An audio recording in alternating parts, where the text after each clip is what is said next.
دربار میں آپ نے کہا اے بادشاہ تو مجھے ایک رات کی مہلت دے، کل فیصلہ سنا دینا۔ اب بادشاہ کا دیکھا جو بکے ہوئے تھے، دلال تھے، مسلمان تھے، ان میں سے کھڑے بڑے پڑھے لکھے لوگ اپنے آپ کو بڑا پرہیزگار گنتے تھے، دیکھا لوگ بڑی عزت کرتے تھے، کھڑے ہو گئے بادشاہ ایک رات کی مہلت کیا دی جائے گی؟ ارے بتا دیکھا جس نے ظلم کیا ہے وہ بھی ہے، اور جس کے ساتھ بھی کیا وہ بھی ہے، اور جنہوں نے گواہوں نے دیکھے وہ بھی ہے، فیصلہ ابھی کیا جائے۔ مگر التمس بادشاہ کو دیکھا کیا بختیار کاکی رحمت اللہ علیہ کا مرید تھا، البتہ ایک رات بھی دیتا ہے۔ اب رات کو آپ نے دیکھا جان کر گزاری نہیں، کہیں پر آپ نے کسی سے سفارش نہیں ڈالی، آپ نے کہا جب میرا آقا ایسا ہو تو غیروں کی ٹھوکریں کیوں کھاؤں؟ آپ نے دیکھا کہ اجمیر کی طرف رخ کیا، اور پھر آپ بے خودی میں کہتے ہیں، کیا کہتے ہیں پیر و مرشد بابا تم نے مجھ سے کہا تھا یہی کہا تھا کہ فاتح اٹھانے پڑیں گے، تو میں نے فاتحوں کو بھی اٹھایا، مگر آپ نے یہ نہیں کہا تھا کہ رسوائی بھی اٹھانی پڑے گی۔ بتاؤ اب میری آپ نہ سنیں گے کون سنیں گے؟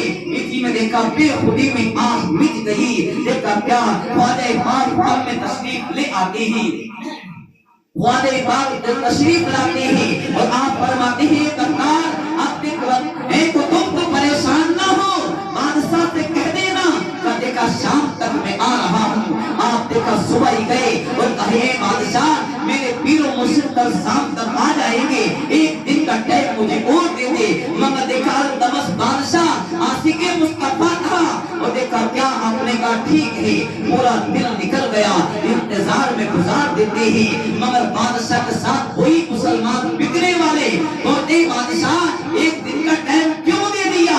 ارے بتاؤ جو 3 دن کا راستہ ہے، ایک دن میں آدمی کیسے سفر کر پائے گا؟ آپ خاموش تھے، جانتے تھے کیا خواجہ پاک وہی جو ایک بار میں 90 لاکھوں کلمہ پڑھا سکتے ہیں، تو وہ یہاں بھی آ بھی سکتے ہیں۔ اب شام کا وقت ہو گیا، پیر و مرشد کا پتہ نہیں ہے، بختیار کاکی کا دل دھڑکنے لگا، آپ نے نماز مغرب کی نیت باندھی، مگر دل یہی تھا کہ آپ کب آئیں گے؟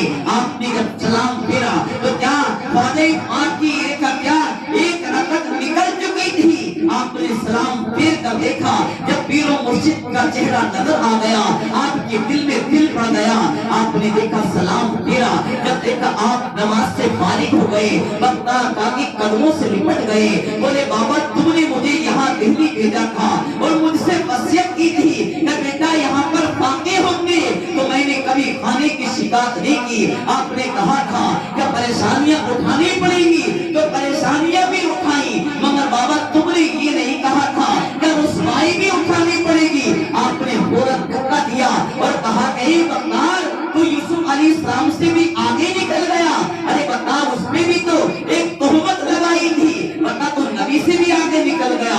قدموں کو پکڑ لیا اور کہا حضور غلطی ہو گئی، اب دیکھو دور نہ ڈھکیلا جائے۔ آپ نے کندھے کو پکڑا اور کہا چل بادشاہ سے کہ اب فیصلہ ہوگا۔ آپ دربار میں چلے جاتے ہیں، جیسے خواجہ پاک کو لوگ دیکھتے ہیں استقبال کے لیے کھڑے ہوتے ہیں، تب آپ نے بڑے مجمع میں کہا تھا، کہا کئی لوگوں اللہ سے دعا کرو یہ مسلمان بکا نہ کرے، اور آج بات حقیقت ہے، اب کچھ دن بعد میں الیکشن آئے گا، لوگ ایک نہیں 10 جگہ بک جائیں گے۔ یہ خواجہ پاک نے دہلی کے اندر دعا دی تھی کہ رب سے دعا کرو مسلمان بکا نہ کرے۔ دیکھا کیا سب کھڑے ہو گئے، مگر خواجہ پاک کو دیکھ کر جو رشوت خور تھی مسلمان، اب ان کے چہرے سست پڑ گئے، اب کیا کیا جائے گا؟ اب دیکھا کہا کہ التمس بادشاہ کرسی پہ نہیں بیٹھنا، ارے خواجہ پاک کو ہند کے راجا کو دیکھ کر کرسی پہ بیٹھے گا کیسے؟ آپ نے کہا کہ التمس بادشاہ آج تو بادشاہ ہے، میں وکیل ہوں، میرا بیٹا مجرم ہے، آج دیکھنے کا فیصلہ حق ہوتا ہے کیسا ہوتا ہے۔ اب سب بیٹھ گئے، سارے دیکھا دلیل، آپ نے عورت کی بات کی سنا، کہا یہ بچہ بختیار کاکی کا ہے، آپ نے کہا کسی نے دیکھا ہے؟ یہی مسلمان اٹھ کر آئے کہ ہم نے اس عورت کو بڑا اپنے آگے جاتے دیکھا ہے۔ آپ دیکھا کیا گواہ بھی موجود ہے، دیکھنے والے بھی ہے، جس کے ساتھ ظلم کیا وہ بھی ہے، اور انسان کیا کیا جائے؟ آپ نے کہا اے بادشاہ مجھے چند منٹ کی مہلت دی جائے۔ بختیار کاکی رحمت اللہ تعالیٰ علیہ کے اس جرم کے لیے آپ دیکھا نماز ادا کرتے ہیں اور اب سے دعا کرتے ہیں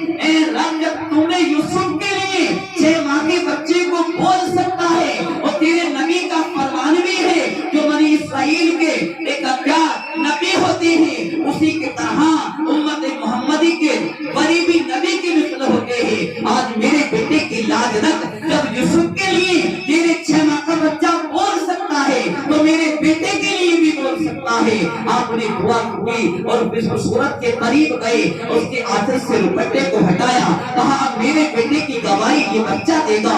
اب دیکھا تمام مجمع میں سب گل مچ گیا، بولے یہ کون سی بات ہے، 6 ماہ کا بچہ کبھی بول سکتا ہے؟ آپ نے کہا کیوں نہیں بول سکتا؟ جب یوسف کے لیے بچہ بول سکتا ہے تو میرے بیٹے کے لیے بھی بول سکتا ہے۔ آپ نے کہا بچے بول، تیرا حقیقی باپ کون ہے؟ سب سے پہلے زبان کھلی تو یہی کھلی، السلام علیکم یا ولی اللہ، سب سے پہلے کی زبان یہی کھلی۔ پھر کہا کہ اللہ کے ولی پوچھنا چاہتے ہو میرا باپ کون ہے؟ جو امیر بیٹھا ہے وہ میرا باپ ہے، جتنے مسلمان یہ گواہی دینے والے ہیں یہ سب کے سب بکے ہوئے ہیں۔ پھر کیا تھا، نعرے بازی ہونے لگی۔ آپ نے اپنے بیٹے عبد بکار کاکی کا ہاتھ پکڑا اور بادشاہ کی عدالت سے باہر نکل گئے۔ آپ کہتے لوگوں اب میں اپنے بیٹے کو یہاں نہیں چھوڑنے والا۔ بادشاہ چھوڑ کر آیا، آپ کے قدموں پہ گر گیا، بولے حضور میرے پیر مرشد کو لے کر نہ جائے۔ آپ نے کہا نہیں، اب بہت رسوائی ہو گئی،